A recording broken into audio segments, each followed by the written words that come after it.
Bonjour et bienvenue pour cette exploration. Aujourd'hui, on se penche sur un dossier de Science et Avenir, la nouvelle course à l'armement, un sujet brûlant d'actualité. Absolument. Le contexte international, l'Ukraine notamment, ça a mis un coup d'accélérateur. Oui, on parle de réarmement, mais surtout de technologies de pointe qui redéfinissent la guerre. Notre but, c'est d'extraire l'essentiel de ces pages, de comprendre un peu les enjeux. Alors on y va. Allons-y. Le dossier commence fort. Il cite Patrick Auffort, de l'Agence de l'innovation de défense, l'AID. Il parle d'une évolution de la technologie militaire, à une vitesse incroyable. C'est assez marquant. Oui, et l'Ukraine a été un laboratoire à ciel ouvert pour ça. On a vu l'importance d'équipements civils détournés, type Starlink, les drones grand public. Et donc le besoin d'une base industrielle agile, réactive. C'est ça. La vitesse est devenue clé. Innover, tester, intégrer très vite de nouvelles capacités. C'est une course, clairement. Pour des systèmes plus rapides, plus discrets et de plus en plus autonomes. Justement, parlons concret, sur Terre, par exemple. L'article mentionne la robotique, avec des prototypes comme le Centurio X-20, un véhicule autonome avec une mitraillette. L'idée, c'est d'envoyer des robots armés au casse-pipe, quoi. Oui, pour les missions à très haut risque, mais ça soulève d'énormes questions éthiques et de contrôle, évidemment. Passons en mer. Là, les sous-marins nucléaires, les SNLE, restent la clé de voûte. La nouvelle génération, la 3G, s'annonce plus furtive encore. Cruciale pour la dissuasion. Essentiel même. La permanence à la mer d'au moins un SNLE, c'est ça qui garantit notre dissuasion. Et il y a une nouveauté, enfin, un domaine qui prend de l'ampleur, la surveillance des fonds marins. Ah oui, c'est un nouvel espace de conflictualité potentielle. Les câbles sous-marins et les pipelines, c'est stratégique. Et avec les drones sous-marins qui arrivent, la donne se complexifie encore. La furtivité du SNLE est vitale face à ça. Dans les airs maintenant.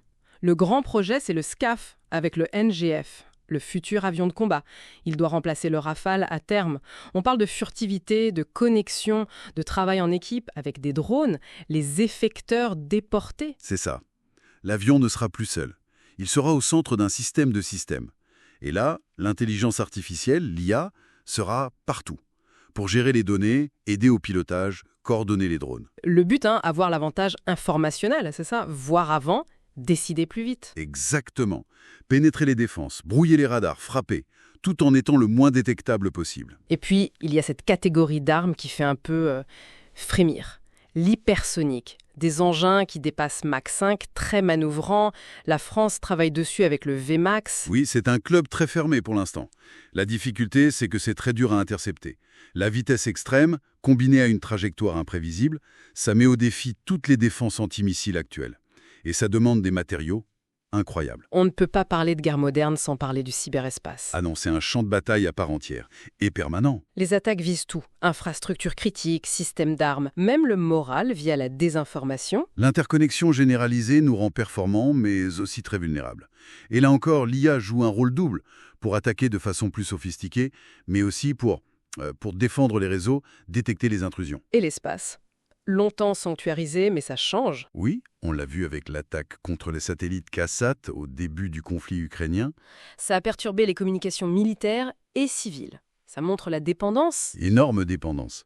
Communication, observation, guidage GPS, tout passe par les satellites. Du coup, la France et l'Europe développent des capacités de défense spatiale, le programme Yoda, les exercices Asterix. Il faut pouvoir surveiller ce qui se passe là-haut, protéger nos propres satellites et éventuellement riposter. C'est une question d'autonomie stratégique. On arrive au socle de la défense française, la dissuasion nucléaire. L'article confirme sa modernisation continue, les deux composantes sont maintenues, océanique et aéroportée. Oui, c'est une constante de la politique de défense. Et la simulation numérique est devenue absolument clé. Comme il n'y a plus d'essais nucléaires réels, c'est grâce aux supercalculateurs, notamment ceux du CEA, qu'on garantit la fiabilité des armes. Et l'IA, là-dedans, est-ce qu'elle pourrait jouer un rôle? À terme peut-être, pour l'analyse de situation, l'aide à la décision, mais l'intégrer dans la boucle même de la dissuasion, ça soulève des questions vertigineuses. On n'y est pas encore. Donc si on essaie de synthétiser un peu tout ça, ce qui frappe, c'est cette accélération technologique partout. IA, drone, hypersonique, cyber, espace, tout est lié. C'est exactement ça. On assiste à une transformation profonde de l'art de la guerre, peut-être même de la nature de la guerre.